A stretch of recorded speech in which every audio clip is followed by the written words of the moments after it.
بسم الله الرحمن الرحيم. مرحبا بكم في لقاء جديد من لقاءات دروس اللغة العربية. أخوكم في الله عاطف جوهري. بفضل الله وعونه بدأنا سلسلة دروس من الكتاب الأساليب الأدبية في الكتابة العربية. الحمد لله وصلنا إلى الأسلوب 30.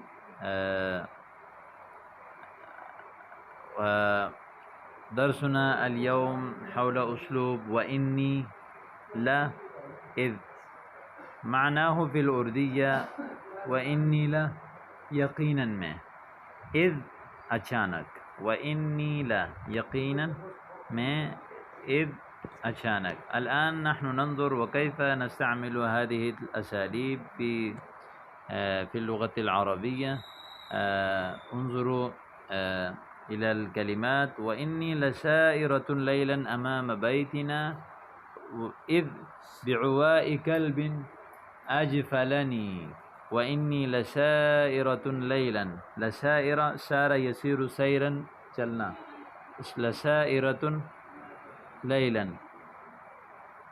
میں رات کو چل رہی تھی، امام بیتنا ہمارے گھر کے سامنے، وَإِذْ بِعُوَاءِ كَلْبٍ أَجْفَلَنِي کتے کے بھونک نے جو ہے اچانک مجھے کتے کے بھونک نے ڈرا دیا. اجفلنی یعنی اخوفنی، یعنی نشأ خوفا فی قلبی، یعنی اجفلنی مجھے ڈرا دیا. وَإِنِّي لَسَائِرَةٌ لَيْلًا أَمَامَ بَيْتِنَا وَإِذْ بِعُوَاءِ كَلْبٍ أَجْفَلَنِي.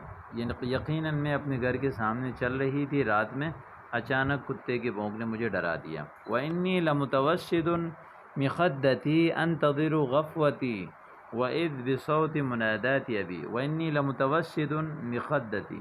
متوسط، توسد، یہ توسدن اس کا معنی ہے سہارا لینا، ٹیک لگانا، پہلو کے بل جو ہے وہ لیٹنے کو توسد، یعنی اتوسد مخدہ استعمال ہوتا ہے جب سونے کا ارادہ ہو، یعنی میں ابھی لیٹ رہا ہوں، اس کا معنی سونے والا لیٹنا. وَإِنِّي لَمُتَوَسِّدٌ مِخَدَّتِي میں لیٹا ہوا تھا، سو رہا تھا، انتظر یعنی لیٹا ہوا تھا، انتظر غفوتی اپنی نیند کا انتظار کر رہا تھا. وَإِذْ بِصَوْتِ مُنَادَاتِ ابھی تو اچانک میرے ابو کی یعنی پکارنے کی آواز آئی، یعنی بلانے کی آواز آئی. وَإِنَّهَا لَتُزَاوِلُ عَمَلَهَا فِي الْبَيْتِ إِذْ بِالشَّغَالَةِ تَسْطُ عَلَيْهَا. وَإِنَّهَا لَتُزَاوِلُ عَمَلَهَا فِي الْبَيْتِ، وہ اپنا کام مکمل کر رہی تھی گھر میں. إِذْ بِالشَّغَالَةِ اچانک جو خادمہ ماسی ہے، تَسْطُ عَلَيْهَا اس کے اوپر آ گئی. تستو ستا یستو یعنی اچانک جو ہے داخل ہونا، چاہے وہ چوری کی نیت سے ہو چاہے وہ چھاپے کی نیت سے ہو، اس کو کہتے ہیں. وَإِنِّي لَأَسِيرُ مَرَّةً عَلَى قَارِعَةِ الطَّرِيقِ وَإِذْ بِصَوْتِ انزلاق سَيَّارَةٍ.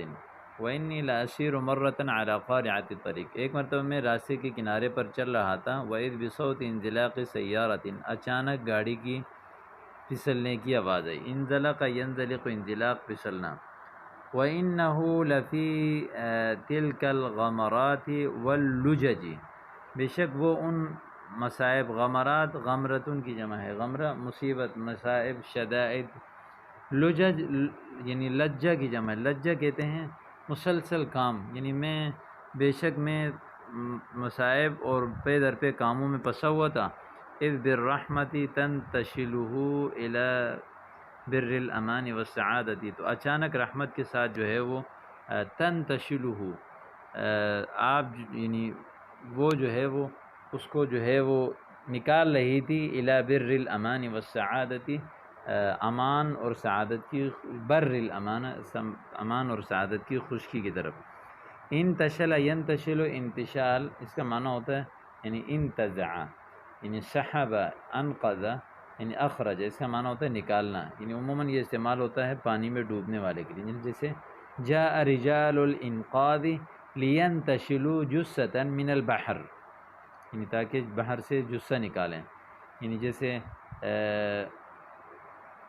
انتشلوہ من الماء یعنی فلاں کو جو ہے وہ پانی سے نکال دیا. قبل ان یلفظ انفاسہ یعنی اس کی جو ہے وہ سانس نکلنے سے پہلے. وَإِنِّي لَنَائِمٌ ذَاتَ لَيْلَةٍ سَارِحًا فِي أَحْلَامٍ سَعِيدَةٍ، میں ایک رات سو رہا تھا اور سارحًا ڈوبا ہوا فی احلام سعیدہ اچھے خواب میں، احلام حلم کی جمع ہے یعنی خواب، وَإِذْ بِصَرِيخٍ قَطَعَ عَلَيَّ هَذِهِ الْأَحْلَام، تو اچانک ایک آواز نے جو ہے نا میرے اوپر ان یعنی احلام یعنی ان خوابوں کو جو ہے وہ کاٹ دیا۔ تمرین مثل لهذا الاسلوب بخمس جمل متعبرا التنسیق الجمیل والتعبیر الاصیل، خوبصورت جملے ہوں اور اچھے جملے ہوں، اپنے طرف سے جو ہے وہ تقریباً 5 جملے آپ نے اس تعبیر کے بنانے ہیں اور ان کو پھر زیادہ سے زیادہ لکھنا ہے تاکہ یہ آپ کے لیے آسان ہو جائے۔